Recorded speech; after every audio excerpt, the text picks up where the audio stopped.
panorama. Le doy a todos las bienvenidas, le agradezco por su puntualidad, le agradezco por su asistencia. Realmente es un honor para nosotros poder compartir con todos ustedes esta charla de relato que vamos a tener con el señor Leonardo Castagnino acá, justamente en el lugar tan ícono, tan simbólico como es el Cabildo. Así que realmente esperamos que sea de, no sé si decirlo de agrado, sino que de mucho conocimiento, que sirva para replantearnos nuevas cosas y por sobre todo que nos genere la curiosidad de seguir aprendiendo, de seguir buscando y de seguir investigando. Antes de arrancar, justamente quiero leer un poquito de la historia de nuestro disertante de hoy, que es el señor Leonardo Castagnino, que es oriundo de la provincia de La Pampa. Él es ingeniero civil, pensador independiente del campo federal. Su pasión por conocer, estudiar, recopilar y difundir la historia argentina, particularmente del siglo XIX, nace al descubrir una versión que en sus diversos matices difiere de la historia oficial. Colabora con la difusión histórica en distintos medios. Funda y edita el sitio de internet La Gaceta Federal, que es www.lagaceta.com.ar, donde redacta y recopila información histórica. Es autor de las obras Juan Manuel de Rosas, Sombras y Verdades, Juan Manuel de Rosas, La Ley y el Orden, y Quien inventó Dulce de Leche, entre otras obras que tenemos a disposición justamente acá afuera para los que quieren adquirir al terminar la presentación. También quiero leerle a todos una carta que envió la señora Margarita Morcelli, directora general del Centro Cultural de la República, que dice así: Asunción, fecha 20 de agosto del 2015, doctor Leonardo Castagnino presente, de mi mayor consideración. Al tiempo de saludarlo muy atentamente, por este medio y en nombre del Centro Cultural La República del Cabildo, extensión cultural del Congreso Nacional Paraguayo, quisiera hacerle llegar un ejemplar del libro La Guerra del Paraguay en primera persona, testimonio inédito del Fondo Ceballos, recientemente publicado por esta institución cultural que desde su apertura se encuentra abocado a la difusión de la historia y la cultura nacional y regional. Asimismo, quisiera manifestarle mis sinceras disculpas ante la imposibilidad de asistir a la relevante conferencia que usted brindará en nuestra sede, ya que lastimosamente me coincide con la función de gala de Mangoré, la película que se estrena hoy, presentada por el Cabildo y que concuerda con fecha y hora de vuestra ponencia. Sin otro particular y esperando que esta publicación sea de su agrado y pase a conformar su biblioteca, me despido de usted con las seguridades de mi consideración más distinguida y estima personal. Por supuesto, agradecemos a la señora Margarita Morcelli por el gesto que tuvo y también por permitirnos estar acá tan cómodos para poder disfrutar de esta charla. Y le damos charla porque realmente va a ser un relato ameno para poder disfrutarlo a modo de... Siempre surgen algunas preguntas, algunas ideas que volver a consultar o algo que plantear. Les recomiendo y les pido que anoten esas preguntas que tienen para el disertante. Entonces, una vez que termine, que calculamos que sería una charla entre 40 y 45 minutos, él va a pasar a responder. Yo voy a actuar como moderador, pero no estaba aislado del mundo. Paraguay pertenecía a América del Sur, para ser exactamente. Pertenecíamos a lo que se llama el Río de la Plata. Entonces, cuando hablamos de historia colonial española, también hablamos de historia de Paraguay. Cuando hablamos de la historia de la provincia del Río de la Plata y la provincia de Paraguay, estamos hablando de historia nuestra. Y para entender muchos hechos que ocurrieron, o los antecedentes, y en especial las causales de la guerra de la Triple Alianza, es necesario mirar un poquito la historia de nuestros vecinos, porque van a tener incidencia directa. A pesar de todo el celo que tuvo el doctor Francia de resguardarnos de la vorágine que eran justamente los demás países, finalmente terminaría repercutiendo.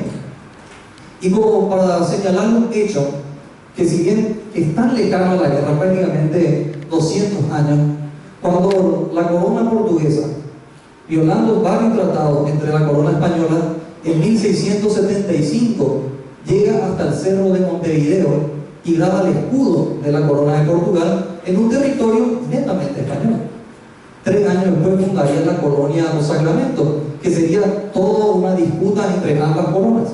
Y de ese gran problema de indefinición de límites, de ese gran problema de disputa por territorio, años más vendrían a incendiar nuevamente la región. Y también es importante ver cómo justamente los caudillos, las ideas de la época, las ideas federales, unitarias, en lo que era la Confederación Argentina, su relación con los partidos políticos del Uruguay, que tienen una relación muy estrecha, el colorado y el blanco, inclusive lo que fue la revolución de los farrapos de Río Grande do Sul en 1835 a 1845, un estado de Brasil que se sentía más cerca de lo que era el Uruguay y la Argentina, de lo que sería el reino del Brasil o el imperio del Brasil, que al punto que se sesionó, se separó y quería confederarse con el Uruguay, con la provincia de Entre Ríos, y hasta hubo una tentativa de federar en una gran patria con Paraguay. Y son todos esos pequeños detalles que hay que tener en cuenta para poder entender qué pasaría justamente en 1864 cuando inicia la guerra de la Triple Alianza. Toda la presencia, los aplausos merecidos. Para mí realmente es un honor, un compromiso grande estar en Paraguay, en Asunción, y agradezco a todos el recibimiento que me han dado, agradezco a las autoridades también que me han agasajado con un libro y una hermosa nota. Agradezco también a los que tuvieron la iniciativa de invitarme a dar esta charla. En principio era tema libre, digamos, la charla. Se me ocurrió que podría ser interesante hablar sobre la guerra de la Triple Alianza para, digamos, dar mi opinión o mi versión o lo que yo creo como verdadera historia, no por ser la verdadera historia o creerme muy bien la verdad, sino exponer cuál es mi pensamiento, que puede tener distintos matices ya sea nacionales míos o paraguayos, ¿no? Pero en vez de hablar de los episodios en sí de la guerra, que probablemente acá conozcan hasta mejor que yo, me pareció importante hablar sobre lo que yo pienso que fueron las causas y los antecedentes de esa guerra trágica que terminó con la desgracia de 4 países, porque Argentina, Uruguay y Brasil quedaron endeudados, y Paraguay, además de eso, sufrió el mayor derramamiento de sangre, un genocidio terrible.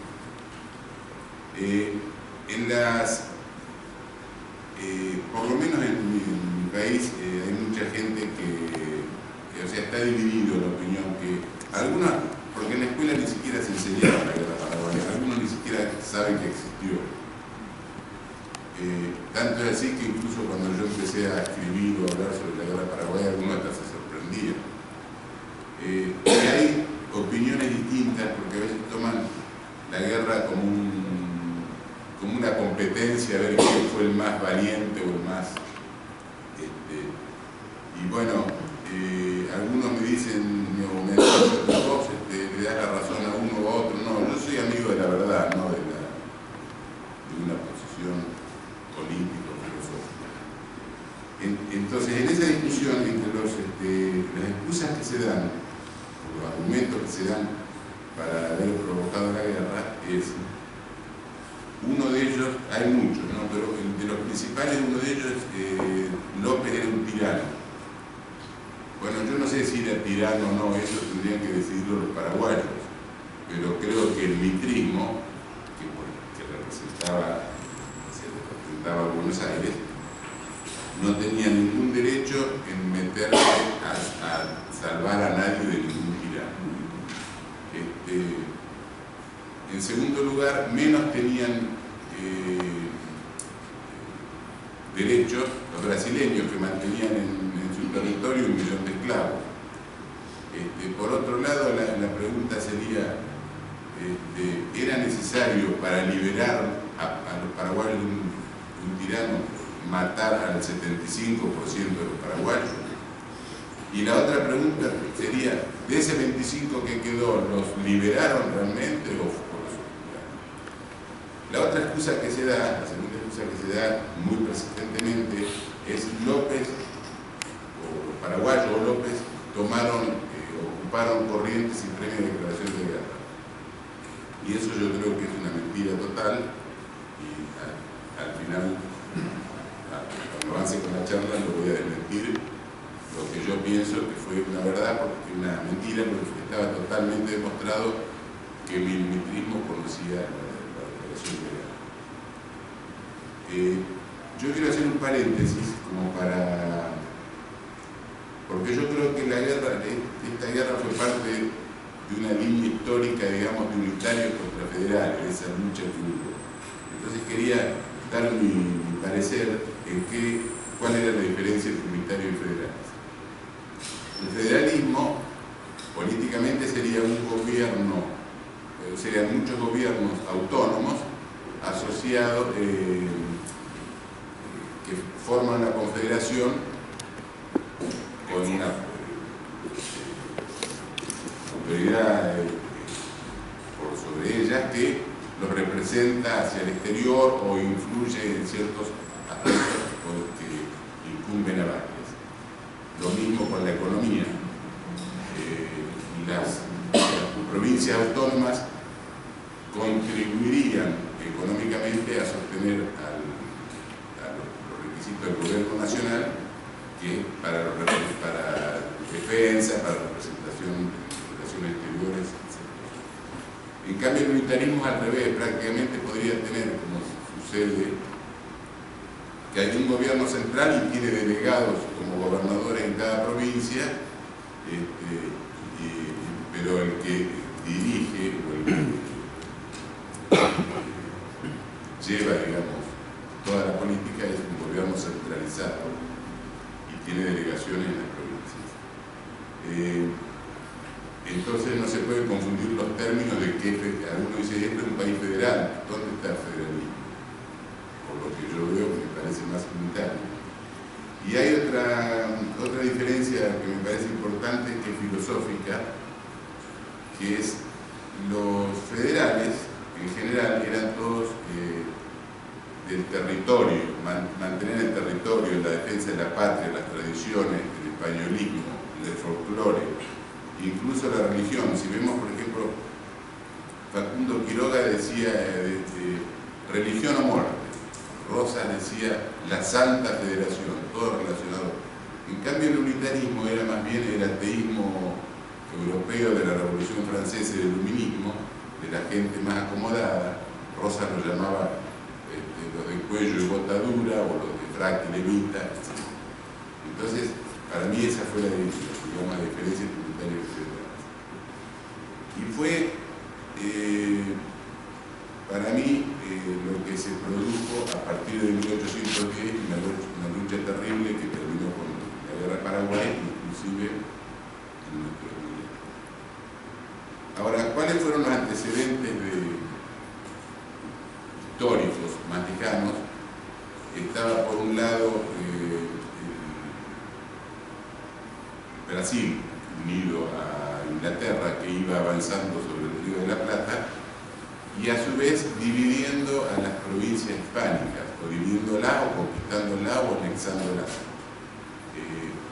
Tanto es así que se crea, por ejemplo, Río Grande do Sul, que era parte de las provincias hispánicas, las misiones orientales, y para 1801 se apropia de Mato Grosso, que estaba bajo jurisdicción paraguaya.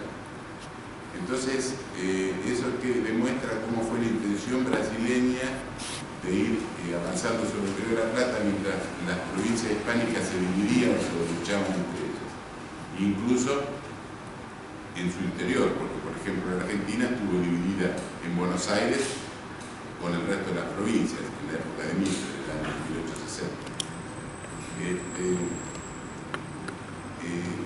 Uruguay fue un poco digamos, la manzana de la discordia, porque los brasileños la querían, los españoles o los de la Confederación los vencían con las armas, pero después en los tratados lograban la separación o la independencia de Uruguay, y un poco pasó lo mismo con otras regiones. Cuando se produce la revolución de 1810, en Buenos Aires la revolución la hace, a mi entender, la clase acomodada, digamos, las personas ilustres, la hacen incluso a nombre de Fernando VII, que por eso le llaman la máscara esa de Fernando VII, de la revolución, que fue distinto de lo que sucedió en Uruguay, porque en Uruguay Montevideo se mantiene fiel a las autoridades hispánicas. ¿Y cómo se produce la revolución?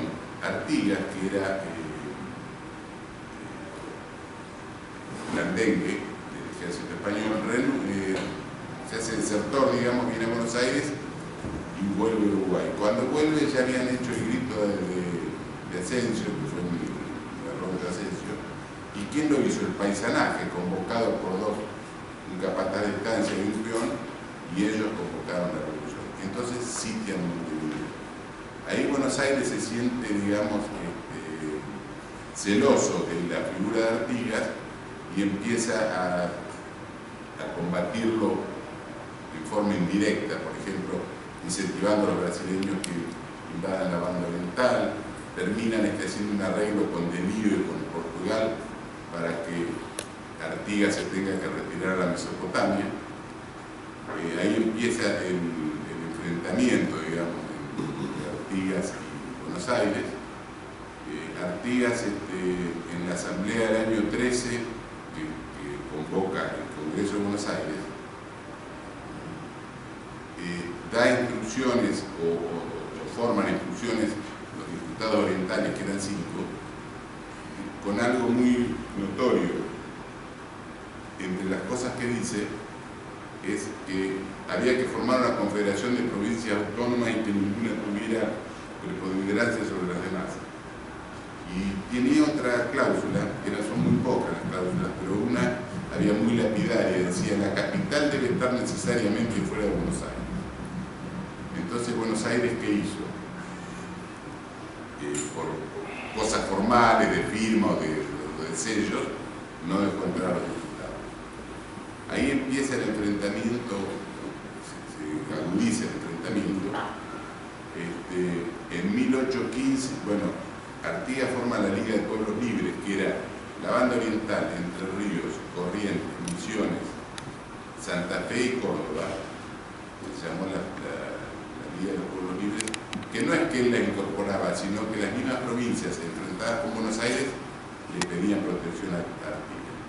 Artigas pone su campamento en un pueblo que se llamó Federación, que se formó solo ahí en el momento, primero con Choza y terminó siendo una especie de ciudad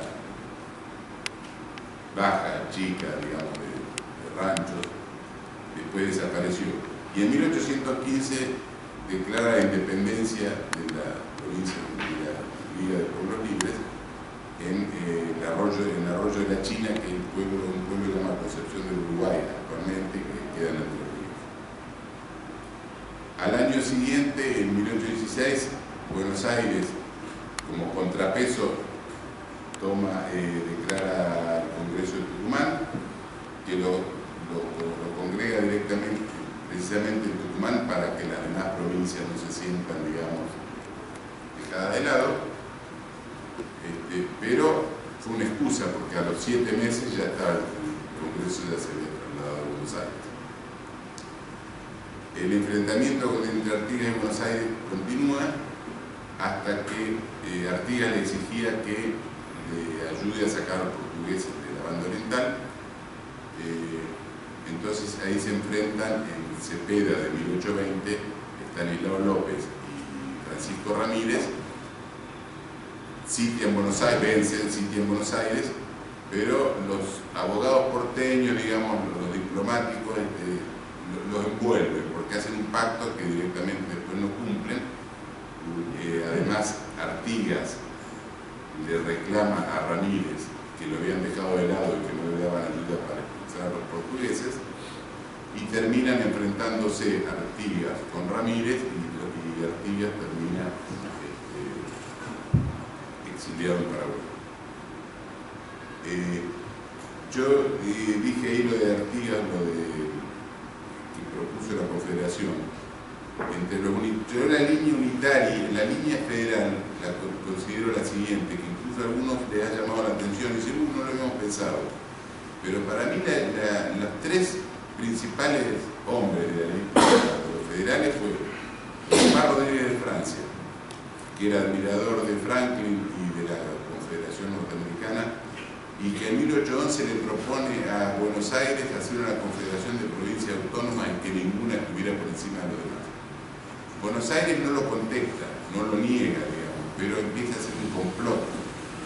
Le aumentan los impuestos, le perjudica la navegación del río, hasta le causa algunos buques,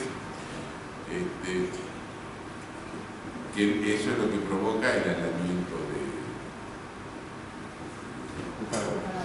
El otro hombre importante para mí fue Rosas, porque Rosas declara en 1831 el Pacto Federal, que lo formaba Buenos Aires, Entre Ríos y Santa Fe.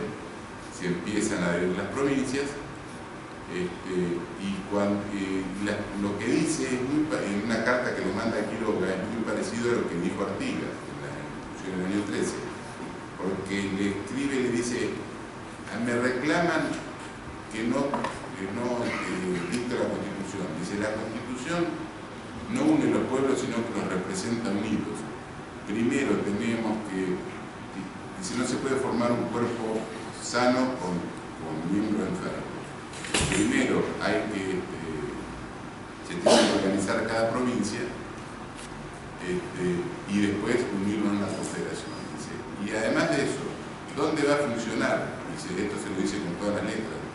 Dice, para que funcione un congreso habría que formar una ciudad que no pertenezca a ninguna provincia, como hicieron en Estados Unidos, que fundaron Washington, que no pertenece a ningún estado. Por eso para mí esa es la línea federal. Francia, Artigas y Rosas. Después voy a dar un poquito la relación entre Rosas y Paraguay, porque hay cierto resquemor, digamos, o echada en cara de a mí, pero es claro. Pero yo creo que hay una mala interpretación. No sé si quieren, lo puedo decir ahora, pero empiezo desde el principio con Paraguay, y cuando llegue ahí en Paraguay, para mí la revolución fue distinta, porque primero se mantiene fiel a España. El gobernador era Velasco. Ustedes de esto van a saber más que yo, pero todo un resumen más o menos de lo que pienso.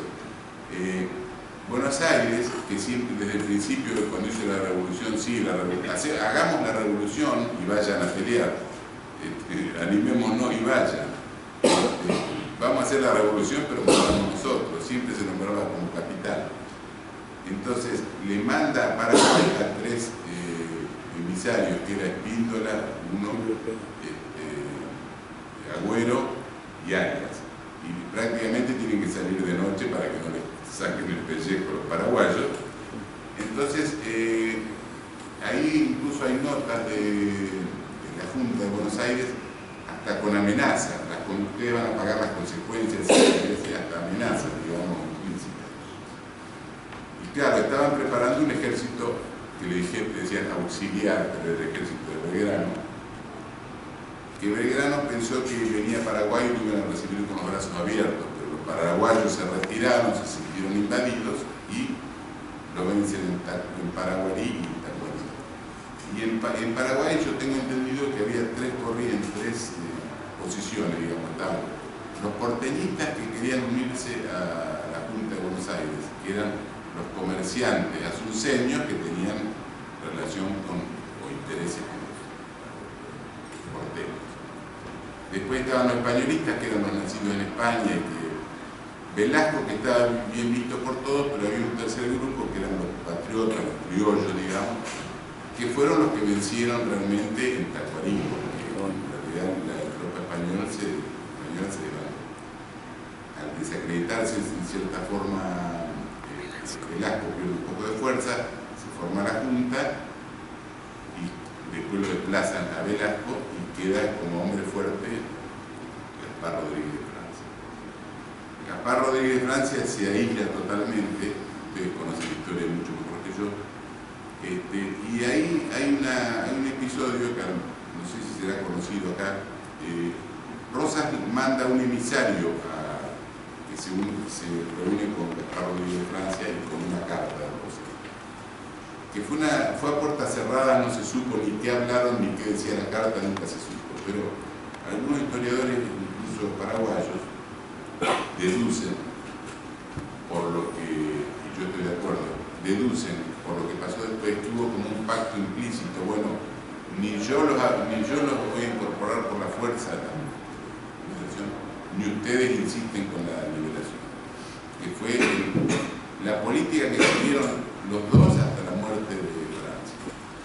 Cuando muere Francia y viene Carlos López, que era más aperturista, declara la independencia en 1842, le pide a Rosas que se la reconozca. Por supuesto que los brasileños se la reconocen enseguida, porque claro, estaban desmembrando una parte de la provincia del sur.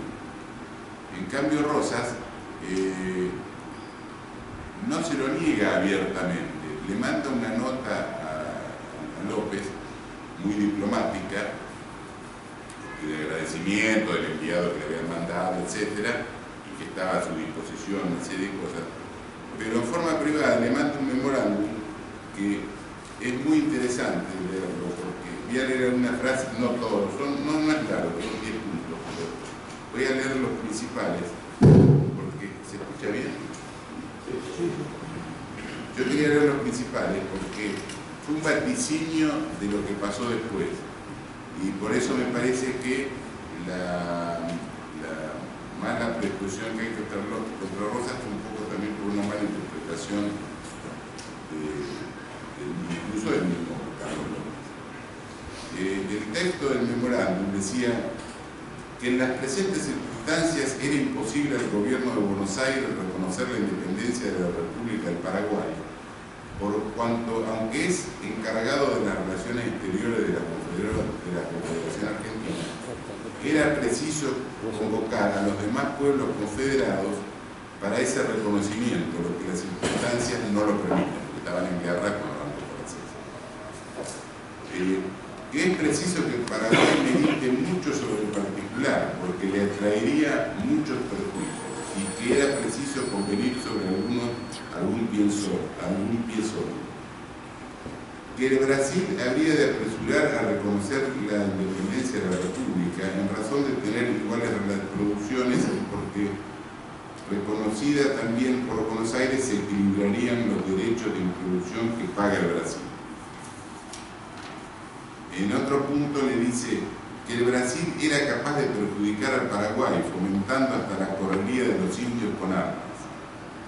En el sexto le dice que reconocida la independencia del Paraguay se llenaría de ministros y cónsules extranjeros que procurarían envolverlo en cizaña como acontecía en Buenos Aires y hasta conquistarlo si pudiese. En el séptimo dice que por el contrario, incorporándose a la Confederación, formaría una grande nación que impondría respeto a los extranjeros, que la Confederación era muy buena y que el gobierno de Buenos Aires no se metía con los gobiernos de las provincias confederadas, que cada uno vivía según sus constituciones y sus leyes. Después voy a aclarar este punto al final. Que él no reconocía ni desconocía la independencia de la República, que hacía votos por su felicidad y para que Dios los conserve sin admitir extranjeros, que son malas langostas, que su felicidad consistía en tener súbditos de una sola religión, cuando Buenos Aires tiene la desgracia de verse lleno de templos protestantes, grande daño que hicieron los anteriores salvajes militares haciendo tratados con ingleses y que ahora no se podría remediar. Que los extranjeros establecidos en el país no se les puede decir nada ni hacerles cosa alguna. Cuando llegan reclaman los ministros a cónsules o cónsules de la nación, de suerte que quieren gozar de mayores ventajas y prerrogativas que los nacionales. Esto yo creo que es un vaticinio, porque precisamente le dice que si se debilita, Brasil se lo va a comer. que fue lo que pasó 10 años después, en 1842, cuando lo voltean a Rosas, que era el muro de contención contra Brasil, y unos años más tarde sucedió contra el propio Paraguay. Y con respecto a eso que le decía, que el gobierno de Buenos Aires no se metía con las demás provincias, que no era cuento, porque, por ejemplo, cuando nunca se metió a Oribe, siempre lo reconoció como presidente de Uruguay, y por ejemplo, cuando la guerra con la Confederación Peruano-Boliviana, que era Argentina y Chile contra Santa Cruz, los generales, cuando ganaron la guerra, los generales de Rosas del norte, algunos les propusieron la oportunidad de anexar Bolivia, porque ya estaba vencida. Y Rosas le dice, no, eso sería aprovecharse de la mala situación de un país hermano. Y crearía un resentimiento que duraría para siempre. Esto se lo dice en una carta a Pacheco, que era el general en jefe de él. Dice, eso no va a suceder mientras yo esté en el gobierno jamás. Lo que hay que hacer es esperar que Bolivia se organice y después tratar de convencerlos de que se incorpore a la Confederación. O sea que yo creo que en ese sentido es lo que está expresado acá en esta nota, y creo que lo dice la verdad. Ahora, ¿qué sucedió después del pedido ese de independencia paraguaya de 1942? Claro, se crea una polémica porque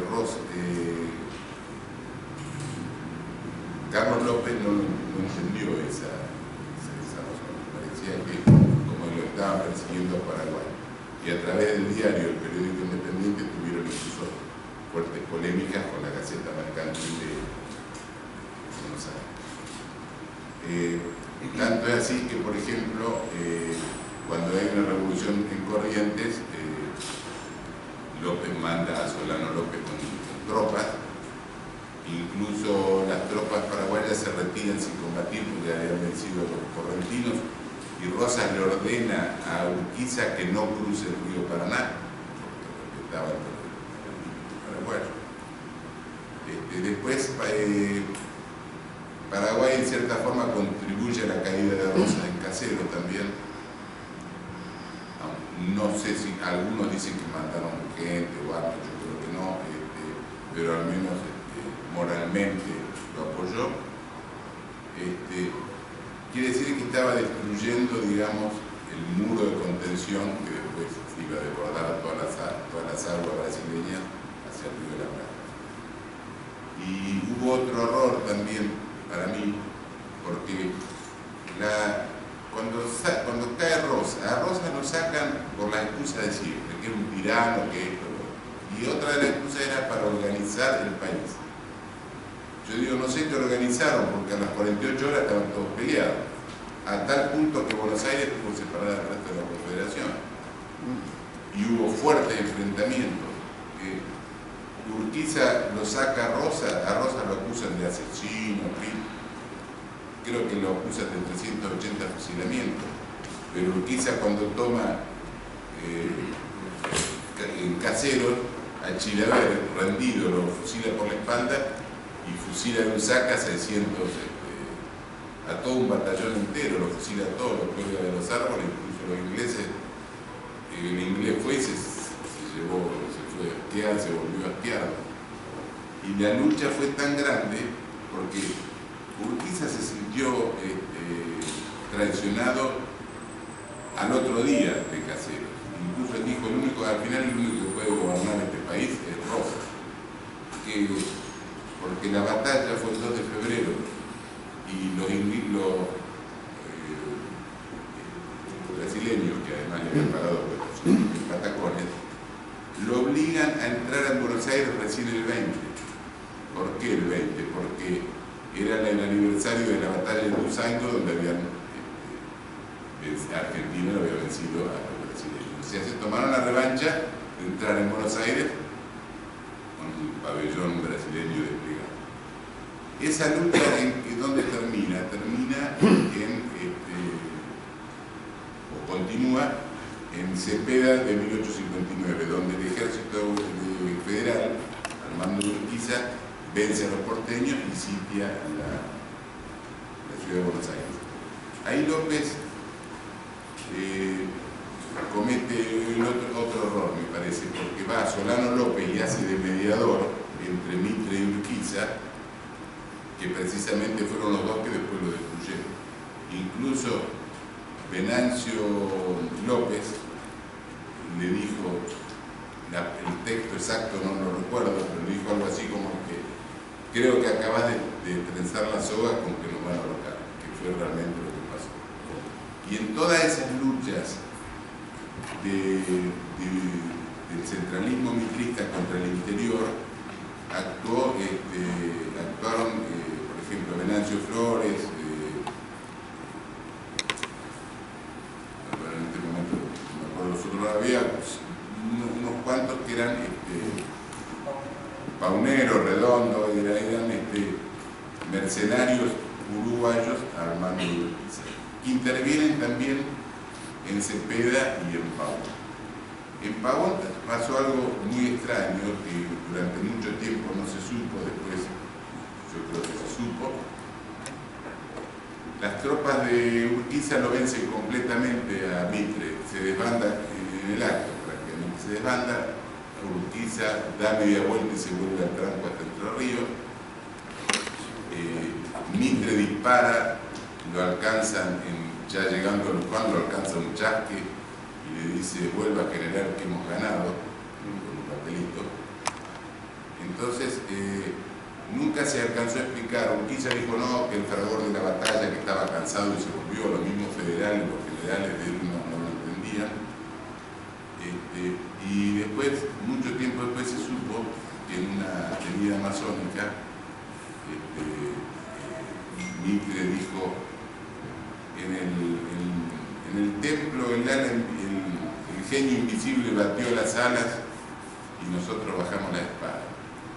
Eso está dicho, por ejemplo, la renuncia de Urquiza, por ejemplo, está dicho en un libro de Alcibiades Lapas, que es un conocido masón porteño que murió hace poco, en el libro de la masonería argentina a través de sus obras. Bueno, el pacto que se dice que se hizo entre Urquiza y Mitre se ocupaba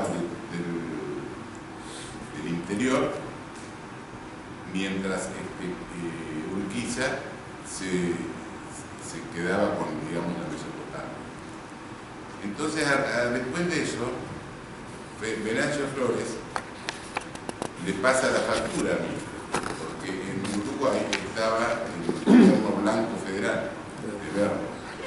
En el año 63 le pasa la factura y Mitre se la paga contento, porque precisamente Mitre lo que quería era desalojar al gobierno federal uruguayo para después ir a Uruguay contra Paraguay. Eso está dicho incluso en el Diario de la Nación Argentina, que era el periodo de Mitre, donde decía, ¿dónde está el pacto de 1851? El próximo paso es Paraguay. Incluso, por ejemplo, Pastor Obligado en el diario del Tribuno dice, refiriéndose a la invasión de Venancio Flores, dice, no es una guerra extranjera, es la eterna guerra contra la mazorca que ahora se ha inquistado en Montevideo. Bueno, ahí invaden la banda oriental hasta que lo desalojan Aguirre. Ahí empiezan las presiones de Brasil sobre Uruguay. Y para entonces ya se había hecho el pacto, estoy hablando del año 64, cuando Brasil empieza a presionar a Uruguay. López, que consideraba al Uruguay como su garantía de salida al mar, le manda una fuerte nota donde le dice, ojo que si ustedes tocan Uruguay, yo lo voy a considerar casus belli y voy a intervenir. Los brasileños no se dan por enterados, los argentinos menos. Mitre decía que él era neutral. Entonces los brasileños invaden por el departamento de Cerro Largo, Villa de Melo, toman y avanzan sobre Montevideo, y a su vez la flota sube por las aguas del río y ataca Paysandú. Ahora Mitre decía, no sé qué, estaba en otra vez. Mitre decía, nosotros somos neutrales. Dice, sí, son neutrales, pero ayudan a los brasileños, porque en Corrientes, por ejemplo, había los brasileños, cuando bien se declaró la guerra entre Paraguay y Brasil, tenían un depósito de armas. Y Mitre le decía, facilítele el traslado de la correspondencia en valija diplomática a nombre de Elizalde, o sea, estaban contrabandeando armas. Por otro lado, le dejaba pasar la flota a los brasileños, pero no le dejaba pasar por tierra a los paraguayos. Además, la flota bombardeaba Paysandú, que los federales querían cruzar y quizá los retenía. Y la flota se abastecía en la rada de Buenos Aires, o sea que Argentina ya era beligerante.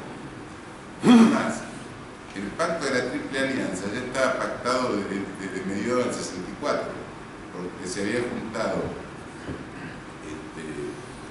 Saraiva, brasileño, Elizalde, Venancio Flores y el inglés Thornton, y ahí formaron el pacto de la alianza. Y eso está, la firma fue en mayo del 65, pero en junio del 64 ya estaba formada. Y eso lo dice, porque se confiesa en muchas partes. Por ejemplo, cuando Saraiva le escribe una nota después de la guerra a Nabucco, le dice, no confunda la fecha, dice, la alianza no empezó en mayo del 65, sino en junio del 64, cuando nos juntamos con Lorenzo Rosario. Lo mismo le dice en una polémica muy grande que tuvo entre Mitre y Gómez. Le preguntan a Mármol, que había sido representante argentino en Río de Janeiro, y le dice, no, ustedes tienen un error de fecha. Le dice exactamente lo mismo que no empezó. Por otro lado, Elizalde, en la legislatura, dijo, había un pacto previo, dice, un acuerdo previo de que ante una eventual guerra, no sé de qué guerra estaba hablando, si todavía no decía, era neutral, ante una eventual guerra Argentina lo va a dejar pasar por territorio misionero. O sea que para mí Argentina era beligerante. ¿Por qué se desata la guerra? O sea, la guerra de Paraguay casi se desató, me parece a mí, cuando invaden Cerro Largo. Pero el chispazo fue porque había un convenio para navegar el río Paraguay que los brasileños necesitaban para pasar a Mato Grosso, y que le habían sacado un convenio a la fuerza a Paraguay, presionándolo para que los dejen pasar, pero tenía ciertas restricciones de tonelaje, de armamento, incluso tenía la obligación de entrar en todos los puertos para ser inspeccionado. ¿Y qué pasó? En noviembre del 64 mandan al Marqués de Olinda con armamento, pasan de largo por Asunción y López lo captura y le captura todo el armamento y le declara la guerra. Ahí fue cuando López después invade Mato Grosso, o recupera Mato Grosso y quiere pasar por Misiones o por Corrientes. Incluso habla con Urquiza, porque eran compadres y teóricamente se llevaba bien. Urquiza para mí siempre fue un comerciante que navegó con un pie en cada canoa, y en esta, además de estar navegando con un pie en cada canoa, estaba con una caña pescando en Brasil, porque él hablaba con López y le decía, si le niegan el paso, los entrerrianos vamos a ser la vanguardia del ejército paraguayo. Con Mitre mantenía una relación tirante, pero estaban ahí, ¿no? Ese era un pie en cada canoa. pero con la caña le estaba pescando en Brasil, porque le terminó vendiendo a los brasileños los 30.000 caballos de toda la caballada entrerriana, y ahí se hizo proveedor del ejército argentino y a los a raíz de que no le dejan pasar las tropas, incluso no solamente Argentina era beligerante, sino que ya era ruido público, porque por ejemplo en las calles de Montevideo había manifestaciones con banderas uruguayas y paraguayas recorriendo las calles, incluso fueron a la casa del cónsul paraguayo, representante paraguayo, una manifestación y no sé, un poco de compromiso, de que sí hay 30.000 soldados dispuestos a cruzar la angosta línea que nos separa. Y incluso López había declarado, voy a pasar, me dejen, con permiso, sin permiso voy a pasar. O sea que estaba bien latente ahí la guerra, ¿no? Incluso en la prensa de Buenos Aires ya se hablaba desde antes del 64 de alianzas y de cañonazos. O sea que es una cosa innegable. El cónsul, por ejemplo, el representante francés, se lo informa a su gobierno. La cuestión que López declara la guerra el 18 de marzo, si no me equivoco, el 18, ¿no? De marzo del 65. Le declara la guerra a Argentina. Y la declara públicamente, se hace pública la declaración, no fue una cosa así. Se publica en el diario, en la ley. Y no solamente eso, sino que manda un emisario, que se llamaba Ayala, me parece. Cipriano Ayala. Cipriano Ayala llega a Buenos Aires los primeros días de abril del 65, con la copia de la declaración de guerra. Y Mitre, ¿qué hace? Esconde la declaración de guerra en un cajón y a Cipriano Ayala lo pone preso hasta después de la guerra. Incluso muere en Buenos Aires trabajando de albañil. Eso se supo porque incluso, por ejemplo, el gobernador cordobés le informa de Buenos Aires y dice, nos hemos enterado que Paraguay nos declaró la guerra. Dice, y que el primer paso que van a dar es tomar Corrientes. O sea que no solamente sabían a dónde iban a atacar. Es como Pearl Harbor de la Segunda Guerra. Después el representante inglés le informa a su gobierno, dice, sé que Buenos Aires, que Paraguay le declaró la guerra a Buenos Aires. Yo vi la copia en manos de Elizalde, o sea que estaba todo absolutamente, todos sabían, se hacían los distraídos, pero sabían.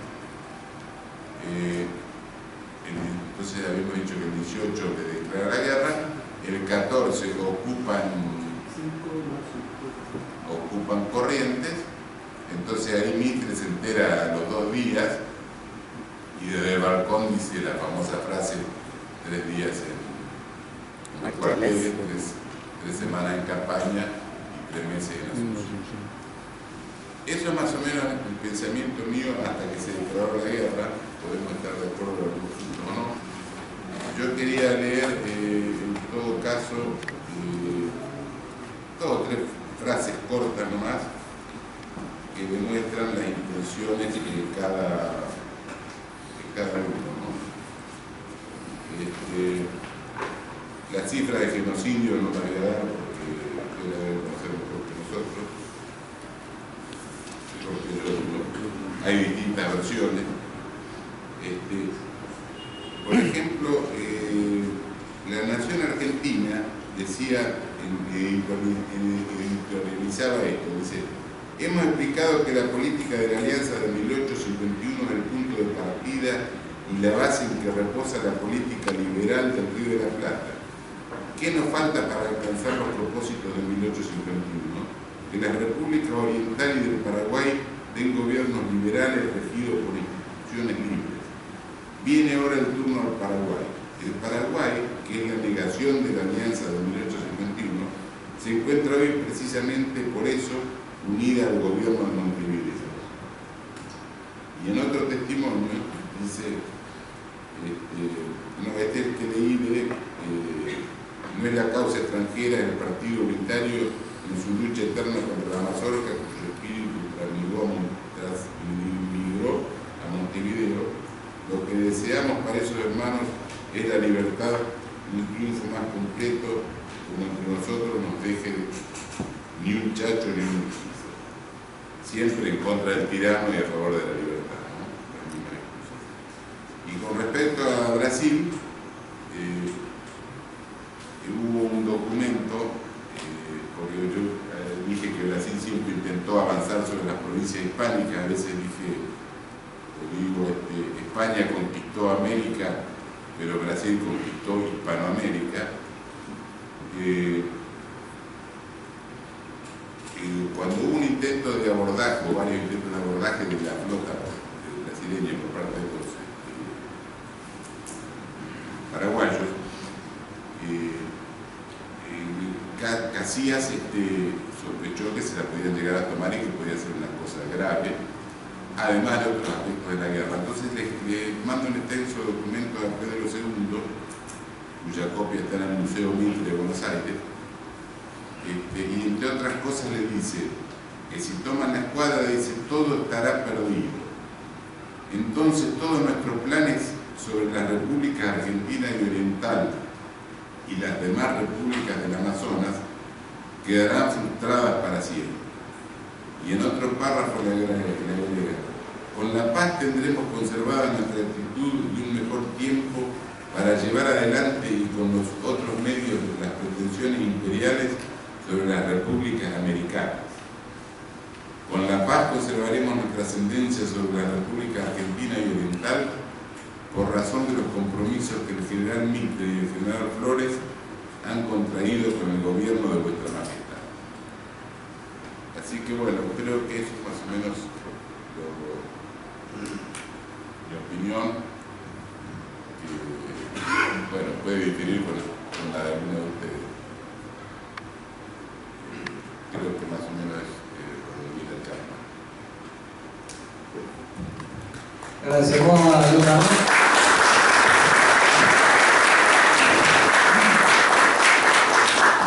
Para continuar justamente enriqueciendo, vamos a abrir un pequeño espacio de preguntas. Querido Leonardo, te hacemos entrega en representación de todo, un agradecimiento del libro. Agradecemos por tu visita y por la atención y por la apoyo a todos ustedes.